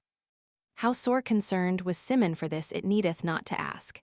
Him seemed the gods had vouchsafed him his desire, but to make death the more grievous to him, whereof, without that, he had before recked little. His comrades lamented on likewise, but Iphigenia bewailed herself over all, weeping sore and fearing every stroke of the waves. And in her chagrin she bitterly cursed Simon's love and blamed his presumption, avouching that the tempest had arisen for none other thing but that the gods chose not that he, who would fain against their will have her to wife, should avail to enjoy his presumptuous desire, but, seeing her first die, should after himself perish miserably. Amidst such lamentations and others yet more grievous, the wind waxing hourly fiercer, and the seamen knowing not what to do, they came, without witting whither they went or availing to change their course, near to the island of Rhodes, and unknowing that it was Rhodes, they used their every endeavor to get to land thereon, and it were possible, for the saving of their lives. In this, fortune was favorable to them and brought them into a little bight of the sea, where the Rhodians whom Simon had let go had a little before arrived with their ship. Nor did they perceive that they had struck the island of Rhodes till the dawn broke and made the sky somewhat clearer, when they found themselves maybe a bowshot distant from the ship left of them the day before. At this Simon was beyond measure chagrined and fearing lest that should betide them, which did in very deed ensue, bade use every endeavour to issue thence, and let fortune after carry them whither it should please her, for that they could be nowhere in worse case than there. Accordingly, they made the utmost efforts to put to sea, but in vain, for the wind blew so mightily against them that not only could they not avail to issue from the little harbour, but whether they would or no, it drove them ashore. No sooner were they come thither than they were recognized by the Rhodian sailors, who had landed from their ship, and one of them ran nimbly to a village hard by, whither the young Rhodian gentlemen had bade ken themselves, and told the latter that, as luck would have it, Simon and Iphigenia were come thither aboard their ship, driven, like themselves, by stress of weather. They, hearing this, were greatly rejoiced and repairing in all haste to the seashore, with a number of the villagers, took Simon, together with Iphigenia and all his company, who had now landed and taken counsel together to flee into some neighboring wood, and carried them to the village. The news coming to Pampinea, he made his complaint to the senate of the island, and according as he had ordered it with them, Lysimachus, in whom the chief magistracy of the Rhodians was for that year vested, coming thither from the city with a great company of men at arms, haled Simon and all his men to prison. On such wise did the wretched and lovelorn Simon lose his Iphigenia, Scantwell before one of him, without having taken of her more than a kiss or two, whilst she herself was received by many noble ladies of Rhodes, and comforted as well for the chagrin had of her seizure as for the fatigue suffered by reason of the troubled sea. And with them she abode against the day appointed for her nuptials. Footnote 265, per fortuna. This may also be rendered by tempest, fortuna being a name for a squall or hurricane, which Boccaccio uses elsewhere in the same sense. As for Simon and his companions, their lives were granted them, in consideration of the liberty given by them to the young Rhodians the day before, albeit Pampinea used his utmost endeavour to procure them to be put to death, and they were condemned to perpetual prison, wherein, as may well be believed, they abode woebegone and without hope of any relief. However, whilst Pampinea, as most he might, hastened the preparations for his coming nuptials, fortune, as if repenting her of the sudden injury done to Simon, brought about a new circumstance for his deliverance, the which was on this wise. Pampinea had a brother called Ormistes, less in years, but not in merit, than himself, who had been long in treaty for the hand of a fair and noble damsel of the city, by name Cassandra, whom Lysimachus ardently loved, and the match had sundry times been broken off by divers untoward accidents. Now Pampinea, being about to celebrate his own nuptials with the utmost splendor, bethought himself that it were excellently well done if he could procure Ormistes likewise to take wife on the same occasion, not to resort afresh to expense and festival making. Accordingly, he took up again the parleys with Cassandra's parents and brought them to a successful issue, wherefore he and his brother agreed, in concert with them, that Ormistes should take Cassandra to wife on the same day Venus himself took Iphigenia. Lysimachus, hearing this, it was beyond measure displeasing to him, for that he saw himself bereaved of the hope which he cherished, that an Ormistes took her not, he should certainly have her. However, like a wise man, he kept his chagrin hidden and fell to considering on what wise he might avail to hinder this having effect, but could see no way possible save the carrying her off. This seemed easy to him to compass for the office which he held, but he accounted the deed far more dishonorable than if he had not held the office in question. Ultimately, however, after long deliberation, honor gave place to love, and he determined, come what might of it, to carry off Cassandra. Then, bethinking himself of the company he must have and the course he must hold to do this, he remembered him of Simon, whom he had in prison with his comrades, and concluded that he might have no better or trustier companion than Simon in this affair. Accordingly, that same night he had him privily into his chamber, and proceeded to bespeak him on this wise. Simon, like as the gods are very excellent and bountiful givers of things to men, even so are they most sagacious provers of their virtues, and those, whom they find resolute and constant under all circumstances, they hold deserving, as the most worthy, of the highest recompenses. They have been minded to have more certain proof of thy worth than could be shown by thee within the limits of thy father's house, whom I know to be abundantly endowed with riches. Wherefore, first, with the poignant instigations of love they brought thee from a senseless animal to be a man, and after with foul fortune and at this present with prison dower, they would fain try if thy spirit change not from that which it was, weenas thou wast scant well glad of the gotten prize. If that be the same as it was erst, they never yet vouchsafed thee aught so gladsome as that which they are presently prepared to bestow on thee, and which, so thou mayst recover thy wonted powers and resume thy whilom spirit, I purpose to discover to thee. Passamondas, rejoicing in thy misadventure and a diligent promoter of thy death, bestirreth himself as most he may to celebrate his nuptials with thine Iphigenia. So therein he may enjoy the prize which fortune first blithely conceded thee, and after, growing troubled, took from thee of a sudden. How much this must grieve thee, and thou love as I believe, I know by myself, to whom Ormistus his brother prepareth in one same day to do a like injury in the person of Cassandra, whom I love over all else. To escape so great an unright and annoy of fortune, I see no way left open of her to us, save the valor of our souls and the might of our right hands, wherein it behoveth us take our swords and make us a way to the carrying off of our two mistresses, thee for the second and me for the first time. If then it be dear to thee to have again, I will not say thy liberty, whereof methinketh thou reckest little without thy lady, but thy mistress. The gods have put her in thy hands, and thou be willing to second me in my emprise. All Simon's lost spirit was requickened in him by these words, and he replied, without overmuch consideration, Lysimachus, thou canst have no stouter or trustier comrade than myself in such an enterprise, and that be to ensue thereof for me which thou avouchest.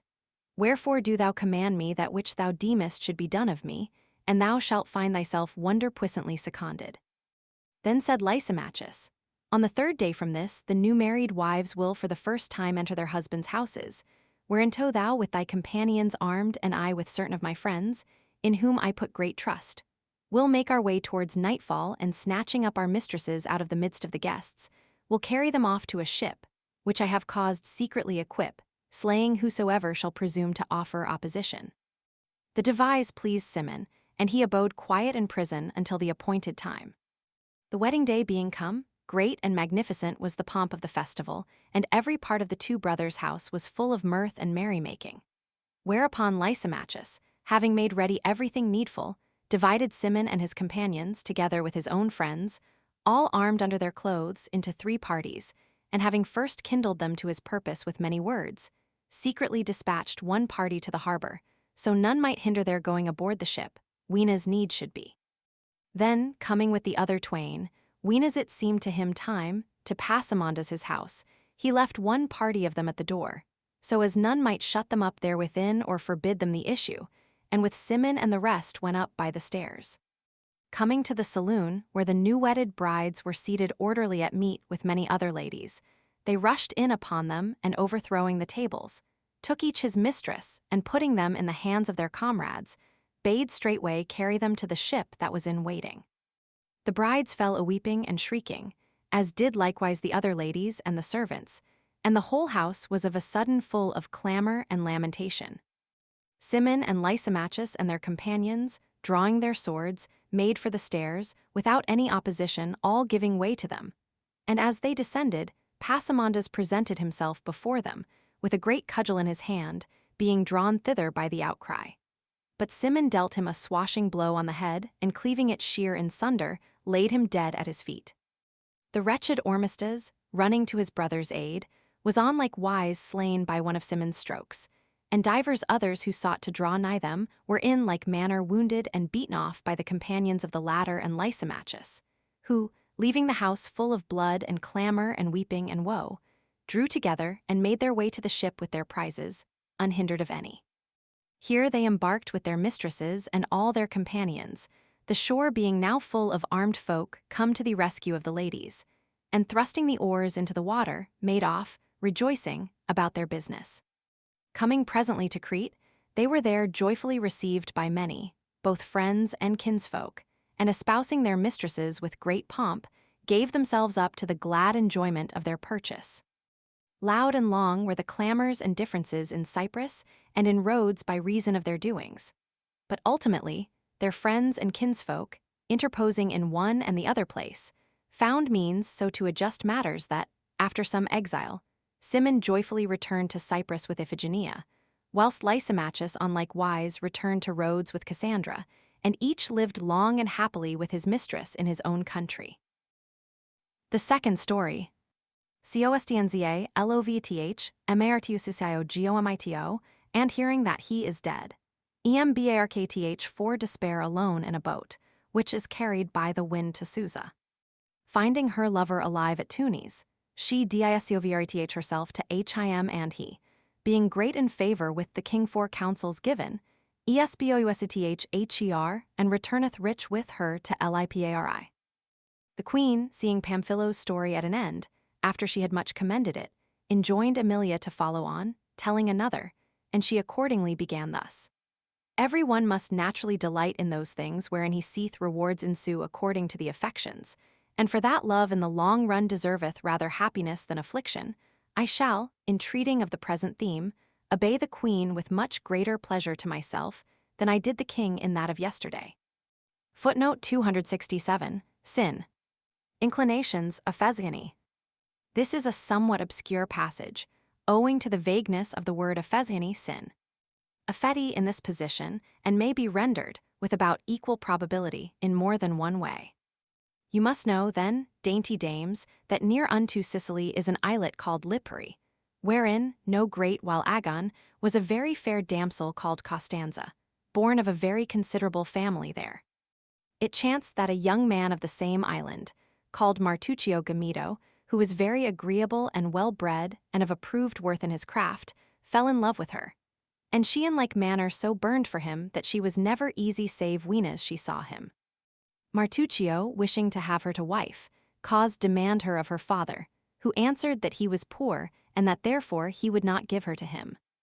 The young man, enraged to see himself rejected for poverty, in concert with certain of his friends and kinsmen, equipped a light ship and swore never to return to Lipari, except rich. Accordingly, he departed thence and turning corsair, fell to cruising off the coast of Barbary and plundering all who were weaker than himself, wherein fortune was favorable enough to him, had he known how to set bounds to his wishes.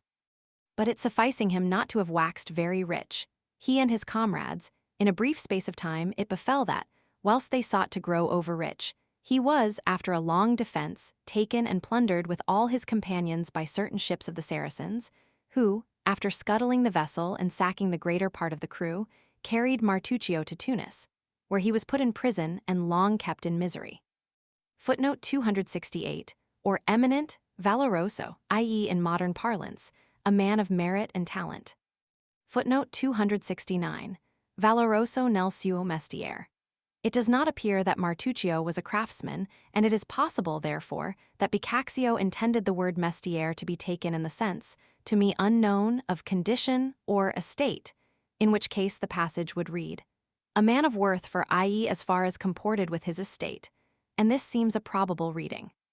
The news was brought to Lipari, not by one or by two, but by many and divers persons, that he and all on board the bark had been drowned, whereupon the girl, who had been beyond measure woebegone for her lover's departure, hearing that he was dead with the others, wept sore and resolved in herself to live no longer. But her heart suffering her not to slay herself by violence, she determined to give a new occasion to her death. Accordingly, she issued secretly forth of her father's house one night, and betaking herself to the harbor, happened upon a fishing smack, a little aloof from the other ships, which, for that its owners had but then landed therefrom, she found furnished with mast and sail and oars. In this she hastily embarked and rowed herself out to sea. Then, being somewhat skilled in the mariner's art, as the women of that island mostly are, she made sail and casting the oars and rudder adrift, committed herself altogether to the mercy of the waves, conceiving that it must needs happen that the wind would either overturn a boat without lading or steersman or drive it upon some rock and break it up, whereby she could not, even if she would, escape, but must of necessity be drowned. Accordingly, wrapping her head in a mantle, she laid herself, weeping, in the bottom of the boat. Footnote 271. i.e., to use a new, or strange, fashion of exposing herself to an inevitable death, nuova necessita der alla sua mort.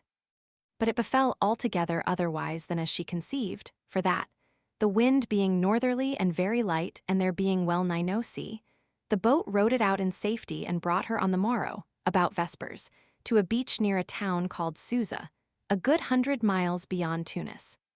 The girl, who, for aught that might happen, had never lifted nor meant to lift her head, felt nothing of being ashore more than at sea. But, as chance would have it, there was on the beach, weenas the bark struck upon it, a poor woman in act to take up from the sun the nets of the fishermen her masters, who, seeing the bark, marveled how it should be left to strike full sail upon the land. Thinking that the fishermen aboard were asleep, she went up to the bark, and seeing none therein but the damsel aforesaid, who slept fast, called her many times, and having at last aroused her, and knowing her by her habit for a Christian, asked her in Latin how she came there in that bark all alone. The girl, hearing her speak Latin, misdoubted her a shift of wind must have driven her back to Lipari, and starting suddenly to her feet, looked about her, but knew not the country, and seeing herself on land, asked the good woman where she was. To which she answered, "Daughter mine, thou art near unto Susa in Barbary." The girl, hearing this, was woeful for that God had not chosen to vouchsafe her the death she sought, and being in fear of shame and knowing not what to do, she seated herself at the foot of her bark and fell a-weeping. Footnote 272. I knew not whether she was ashore or afloat, so absorbed was she in her despair.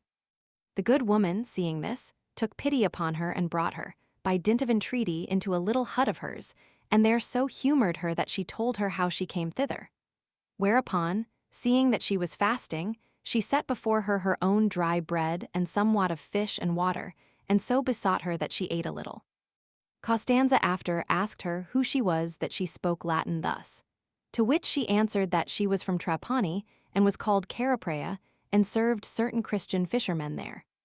The girl, hearing the name of Caraprea, albeit she was exceeding woebegone, and knew not what reason moved her thereunto, took it unto herself for a good augury to have heard this name, and began to hope, without knowing what, and somewhat to abate of her wish to die. Then, without discovering who or whence she was, she earnestly besought the good woman to have pity, for the love of God, on her youth, and give her some counsel how she might escape any affront being offered her. Footnote 273, or augured well from the hearing of the name. Caraprea signifies a dear or precious prize, gain or capture. Caraprea, like a good woman as she was, hearing this, left her in her hut, whilst she hastily gathered up her nets. Then, returning to her, she wrapped her from head to foot in her own mantle, and carried her to Susa, where she said to her, "Costanza, I will bring thee into the house of a very good Saracen lady, whom I serve oftentimes in her occasions, and who is old and pitiful. I will commend thee to her as most I may, and I am very certain that she will gladly receive thee and use thee as a daughter. And do thou, abiding with her, study thine utmost, in serving her, to gain her favor, against God send thee better fortune." And as she said, so she did. The lady, who was well stricken in years, hearing the woman's story, looked the girl in the face and fell a-weeping. Then taking her by the hand, she kissed her on the forehead and carried her into her house, where she and sundry other women abode, without any man, and wrought all with their hands at various crafts, doing divers works of silk and palm fiber and leather. Costanza soon learned to do some of these, and falling to working with the rest, became in such favor with the lady and the others that it was a marvelous thing. Nor was it long before, with their teaching, she learnt their language. What while she abode thus at Susa, being now mourned at home for lost and dead, it befell that, one Mary Abdella being king of Tunis, a certain youth of great family and much puissance in Granada, avouching that that kingdom belonged to himself, levied a great multitude of folk, and came upon King Mary Abdella, to oust him from the kingship. This came to the ears of Martuccio Gamido in prison, and he, knowing the Barbary language excellent well, and hearing that the king was making great efforts for his defense, said to one of those who had him and his fellows in keeping, "An I might have speech of the king, my heart assureth me that I could give him a counsel, by which he should gain this his war." The keeper reported these words to his chief, and he carried them incontinent to the king, who bade fetch Martuccio and asked him what might be his counsel. Whereto he made answer on this wise, My lord, if, what time I have otherwhiles frequented these your dominions, I have noted aright the order you keep in your battles. Meseemeth you wage them more with archers than with aught else. Wherefore, if a means could be found whereby your adversary's bowmen should lack of arrows, whilst your own had abundance thereof, methinketh your battle would be won. Without doubt, answered the king, and this might be compassed, I should deem myself assured of victory. Whereupon, my lord, quoth Martuccio, and you will, this may very well be done, and you shall hear how. You must let make strings for your archers' bows much thinner than those which are everywhere commonly used, and after let make arrows, the notches whereof shall not serve, but for these thin strings. This must be so secretly done that your adversary should know naught thereof. Else would he find a remedy therefore, and the reason for which I counsel you thus is this. After your enemy's archers and your own shall have shot all their arrows, you know that, the battle lasting, it will behove your foes to gather up the arrows shot by your men, and the latter in like manner to gather theirs. But the enemy will not be able to make use of your arrows, by reason of the straight notches, which will not take their thick strings, whereas the contrary will betide your men of the enemy's arrows, for that the thin strings will excellently well take the wide-notched arrows. And so your men will have abundance of ammunition, whilst the others will suffer default thereof. Footnote 274. This name is apparently a distortion of the Arabic Amir Abdallah. The king, who was a wise prince, was pleased with Martuccio's counsel, and punctually following it, found himself thereby to have won his war. Wherefore Martuccio became in high favor with him, and rose in consequence to great and rich estate.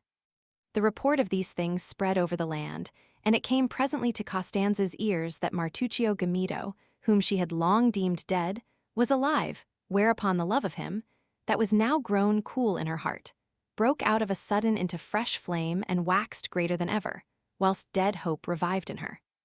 Therewithal she altogether discovered her every adventure to the good lady, with whom she dwelt, and told her that she would fain go to Tunis, so she might satisfy her eyes of that whereof her ears had made them desireful, through the reports received.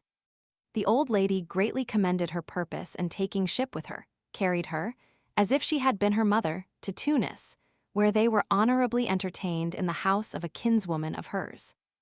There she dispatched Caraprea, who had come with them, to see what she could learn of Martuccio, and she, finding him alive and in great estate and reporting this to the old gentlewoman, it pleased the latter to will to be she who should signify unto Martuccio that his Costanza was come thither to him. Wherefore, betaking herself one day whereas he was, she said to him, Martuccio, there is come to my house a servant of thine from Lipari, who would fain speak with thee privily there. Wherefore, not to trust to others, I have myself, at his desire, come to give thee notice thereof. He thanked her and followed her to her house, where when Costanza saw him, she was like to die of gladness and unable to contain herself, ran straightway with open arms to throw herself on his neck. Then, embracing him, without availing to say aught, she fell a-weeping tenderly, both for compassion of their past ill fortunes and for present gladness. Martuccio, seeing his mistress, abode a while dumb for amazement, then said sighing, O my Costanza, art thou then yet alive? It is long since I heard that thou wast lost, nor in our country was aught known of thee. So saying, he embraced her, weeping, and kissed her tenderly. Costanza then related to him all that had befallen her, and the honorable treatment which she had received from the gentlewoman with whom she dwelt. And Martuccio, after much discourse, taking leave of her, repaired to the king his master and told him all, to wit, his own adventures and those of the damsel, adding that, with his leave, he meant to take her to wife, according to our law. The king marveled at these things, and sending for the damsel and hearing from her that it was even as Martuccio had avouched, said to her, Then hast thou right well earned him to husband. Then, letting bring very great and magnificent gifts, he gave part thereof to her, and part to Martuccio, granting them leave to do one with the other that which was most pleasing unto each of them. Whereupon Martuccio, having entreated the gentlewoman who had harbored Costanza with the utmost honor, and thanked her for that which she had done to serve her, and bestowed on her such gifts as sorted with her quality, commended her to God and took leave of her, he and his mistress, not without many tears from the latter. Then, with the king's leave, they embarked with Caraprea on board a little ship, and returned with a fair wind to Lipari, where so great was the rejoicing that it might never be told. There Martuccio took Costanza to wife, and held great and goodly nuptials, after which they long in peace and repose had enjoyment of their loves.